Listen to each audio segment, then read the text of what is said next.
Hello friends, welcome to today's Walk and Talk with Doc. I hope you're having a great day. Here the sun is shining. We're going on a walk around our pastures today.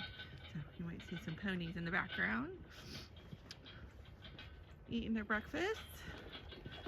So today I thought I would tell you a little story about Miles.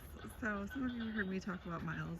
I always call him like the best worst dog in the world, because Lucy's the best dog in the world, but Miles is probably he's not the worst dog in the world, but he's kind of naughty sometimes because he turned 7. He just turned 7 this week, and I actually missed his birthday. I was such a bad mom. But Miles, we got Miles from Lucky Lab Rescue in Austin, and a friend of mine was fostering him, and so I just thought he was so cute. He's black with a little white paw and was just the cutest puppy ever, and so sweet and good with her kids. So I was like, oh, he'll be a good dog.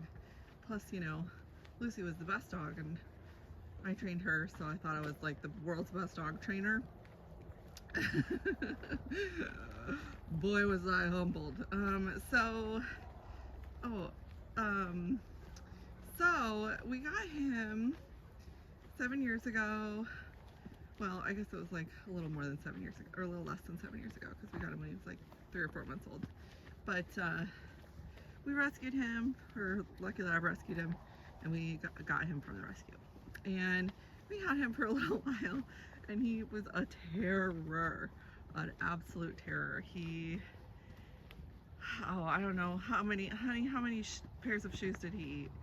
Probably about 20 pairs of shoes over his lifetime now. He ate our couch. He has eaten at least a half a dozen remote controls. So we had to keep buying new ones.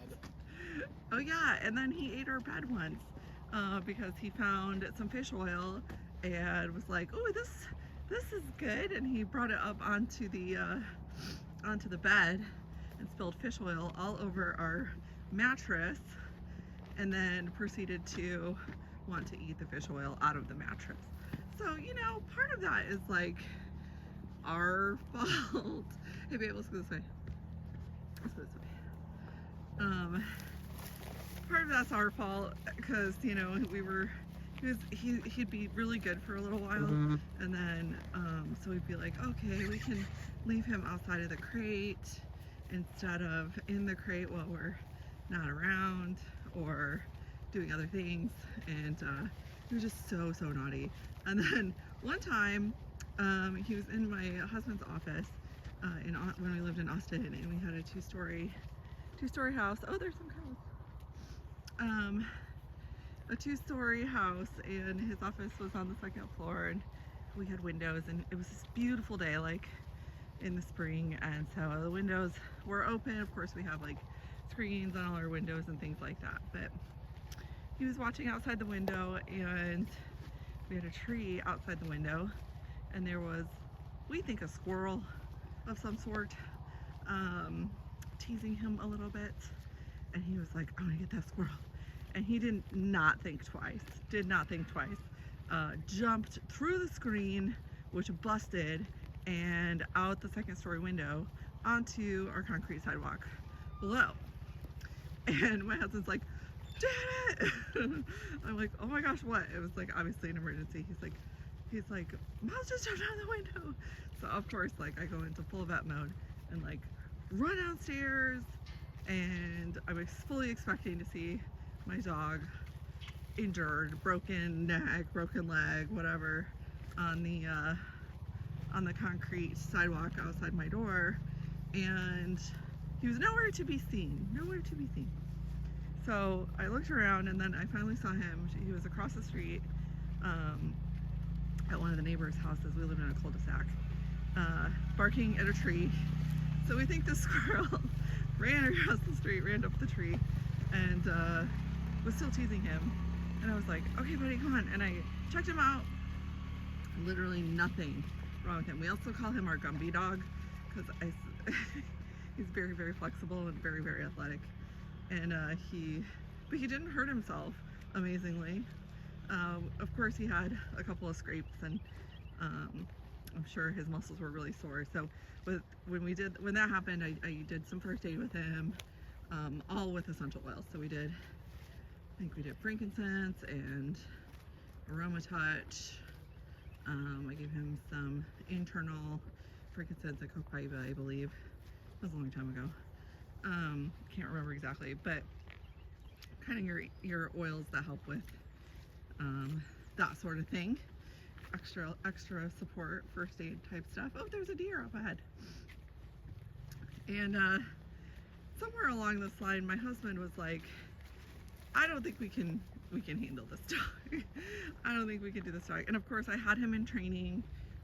I was training him with a training program we had there in Austin as his handler, and that was going okay, but it was still very frustrating. And I was like, he's just a puppy, honey. Like, he'll outgrow it. We can't just give up on a dog that we've committed to. Like, this is kind of a commitment. We can't just like find him a new home or anything like that. That's not my jam. I got pretty mad at him. And it turns out he actually emailed Lucky Lab Rescue to see if they'd take him back. And they actually did reply back and say they would, but thankfully that email made it to my husband's spam, and he didn't see it before I convinced him that we just need to keep him, and he's a good boy, and he's just a little rambunctious. So that was 7 years ago when we got Miles, and so it's been a very fun, adventurous 7 years.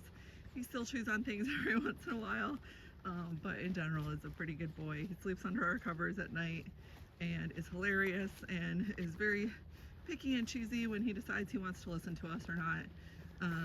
Very independent.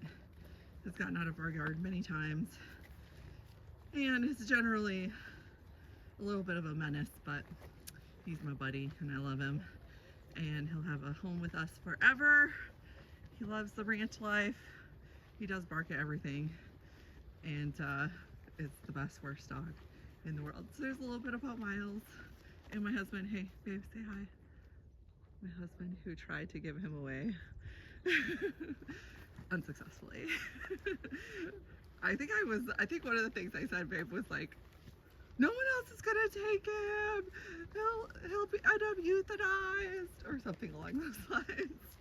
So anyway, there's a little bit about Miles, a little story about Miles, because he turned 7 this week. Everybody say happy birthday, Miles. All right, I'll see you guys tomorrow. Bye.